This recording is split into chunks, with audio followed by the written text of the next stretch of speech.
And so welcome aboard Qatar Airways' new C-17. I have done something stupid. Now this is the C-17 Globemaster, an incredibly capable military transport airplane. While it isn't the largest cargo airplane in the world, it is so interesting whenever we set foot in one of those planes. Look at it. And especially have a look at the huge cargo hold right here. America. It can carry up to 77 tons of cargo stuff. Stuff like whatever this is. Tank vehicles, little helicopters, some more cargo stuff. Actually, one of the largest helicopters in the world, the Chinook, can be carried as well. Literally anything that could fit into this airplane could fly with this airplane. I mean, just look at the immense height of this cargo hold indeed. But did you know that Qatar also has a C-17 Globemaster? No, not to transport people as an airline, but actually also has a military cargo plane under the livery of Qatar, because this is the Qatari Air Force. Yeah, passenger flights can be done with a C-17, but it doesn't have a passenger cabin. I mean, look at this cabin. This is some people being deported to El Salvador, I think. Not a good cabin at all. So today I thought, why don't we make an actual Qatar Airways plane? Let me show you what I have come up with. Let me open the door right here, and this is definitely a huge advantage of the C-17 compared to airliners. Boarding is incredibly easy. All we need to do is open this ramp as just like that, and people can just walk up right into our cabin. The immense width that we have with a C-17 means we can put a 4x4 seating configuration, which is probably not even legal. That's too many seats. It doesn't matter. This is essentially now a wide body airplane, and just look how happy people are to be on board the C-17 as a passenger airliner. Now granted, this plane doesn't have windows. It's a cargo plane, and we're not going to add any. Who needs windows?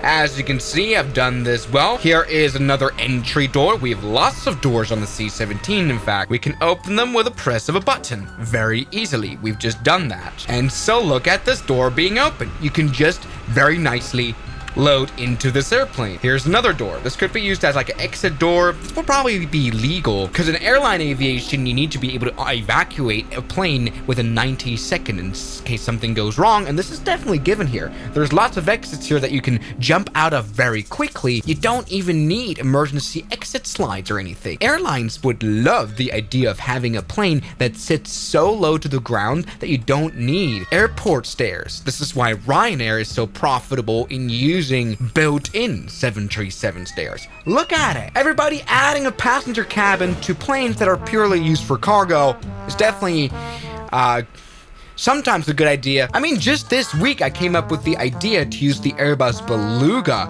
transport airplane to, use as passenger airport. Look at the amount of people we can fit in this. Yes, I was able to put 1,300 people into the Airbus Beluga. The problem of this one was that people would die on the flight because it turns out the cargo hold of the Beluga is not pressurized. So if we climbed any way up to 14,000 feet or higher, people would just die because they would run out of oxygen.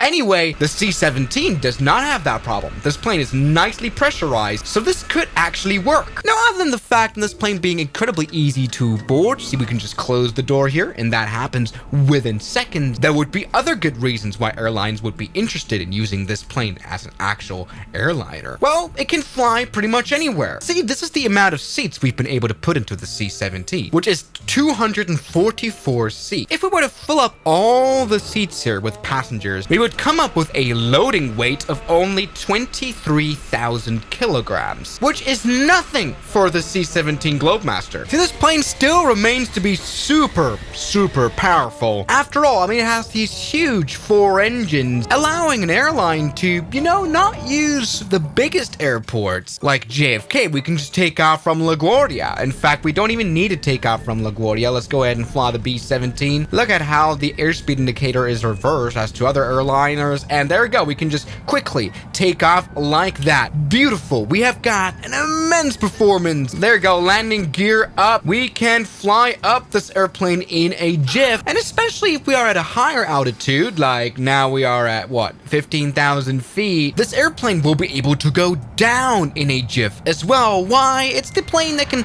fall out of the skies. Basically, we can put out reverse thrust and descend like that. No airliner can do that. Also, no airliner can open the door while flying for fresh air and good views for the passengers. I didn't even know why I put screens in the last row. That's a little bit useless. Look at that! Look at the amount of vertical speed we can achieve with this airplane. 6,000 feet per minute, no problem.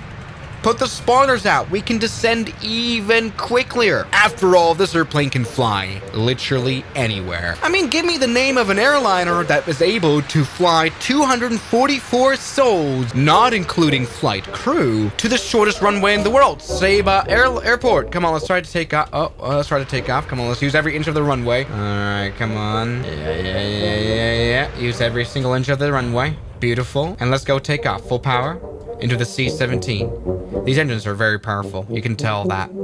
The fuel usage is a little bit bad though. All right, full power. All right, look at that. We're speeding up quite fast. Let's put the flaps out all the way. Look at that. And because of the huge wing of this airplane, we're able to achieve lift very quickly. I've collided the wing with that. Is not good. Anyway, looking good. We've been able to take off from a 300 and something meter long runway. No trouble at all. Let's not care about the wing that we collided. And I'm making the promise that we shall be able to land here. Normally, only the Twin Otter can fly here. That carries like what, 12 people? This plane, on the other hand, can fly at a nice 110 knots with 240 souls on board and more. Okay. All right, let's put her down. We can land this plane extremely hard. It won't mind, because it's got very strong landing gear. Look at that, and we're able to stop genuinely. This is the C-17, and we're calculating this flight here with all 244 seats filled, and they've now arrived into Saba with runway to spare. Though these poor people might need a new spine. Sorry. Why you're smiling? By the way, this airliner is handicap friendly. If you have no legs, you can sit here. You don't have a lot of leg room.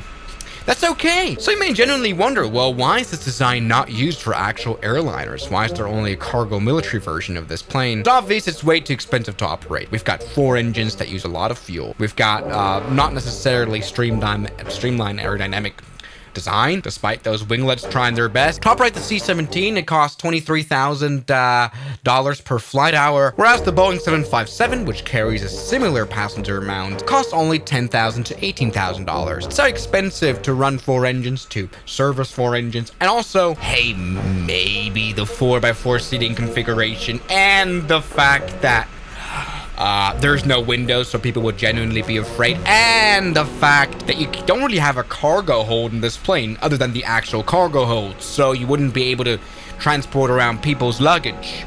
Although we do have a lavatory, which is very nice. So if I were Boeing and tried to sell this plane to airlines, they would probably think that I am mentally stupid, but I have an idea to make this plane profitable. How about we add a second row of passengers in here? Okay, the step number 1 is to add a second deck, and I've done that now. Look at that. That is the second floor. Then add D, and look at that, ladies and gentlemen.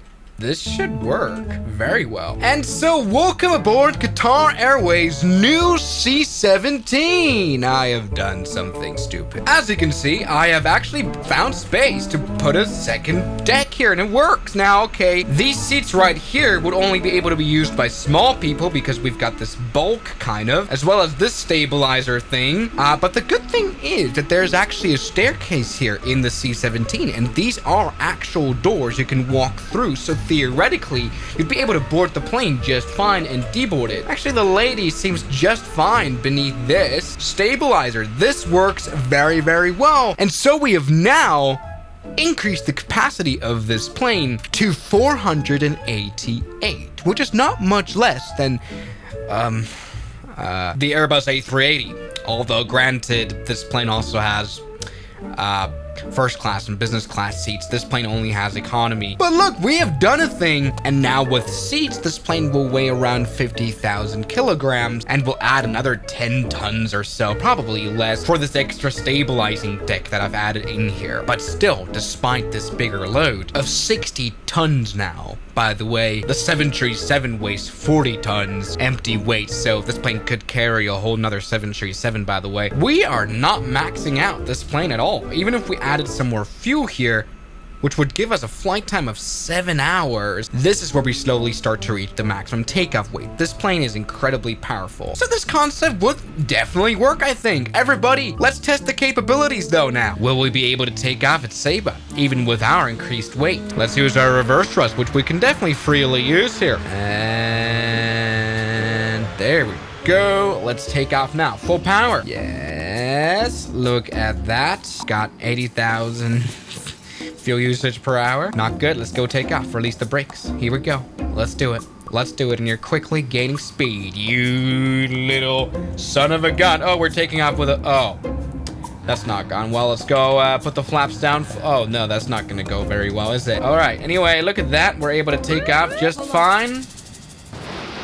Okay, let's be real. Who needed to take off at Saba? But maybe there are some other holiday destinations that you would be able to fly at. For example, this is Barra Airport, a beach airport runway. And guess what? The thing is, the C-17 is good at flying on unpaved runways, although this might be a bit of an issue. Let's try to do this. We've got a little bit of browning out happening. Yeah, ladies and gentlemen, in the passenger cabin, don't be afraid. Don't be afraid. How does this work? This is actually an airport. As you can see, there's a little control tower. I just don't really know which way to take off. All right, but there we go. This plane probably wouldn't, I mean, it would probably sink into sand, but you know, we've got a lot of landing gears right here, which will prevent us from doing that. Let's go full power into these engines. As you can see, we're kind of, this house is dead. Either way, come on, let's take off. All right, full power, looking good. C-17 taking off. We're doing a little bit of a turn right here just to take off. Look at that, looking good. Flaps up entirely. We're oh, this is laggy now a little bit. Grabbing a little bit of water. No trouble though at all. And the water's kind of stopping us. Everything's coming down. Airplane's accelerating. Airplane's accelerating nicely. Let's go take off. Okay, that was a bit of a crackling noise there. Yes, there we go. We're able to avoid the mountain. This plane is incredible, by the way. I have no idea how it does it, but look at this. We're able to actually take, this is crazy. Despite the fact that, once again, that we're dealing with a full passenger cabin now. Now, granted, Qatar Airways probably wouldn't be the airline asked to buy this plane. Maybe it would be more Ryanair. But yeah, this plane's never gonna become reality. This is just not gonna work out. This is obviously a military plane made for a different use case. But we're nearly able to take off from here. So thank you guys so much for watching this cargo transporting video. I will see you guys tomorrow as always. Good night. And a special thanks goes out to my members, my supporters, Guns Killer, R27, James Duram, That Dude, Anime Gods of Gaming, Derek, Insider Plane, Nishijitsu Fanner, Professional Jamal, Ryland Williams, and New the York. You've got beautiful names.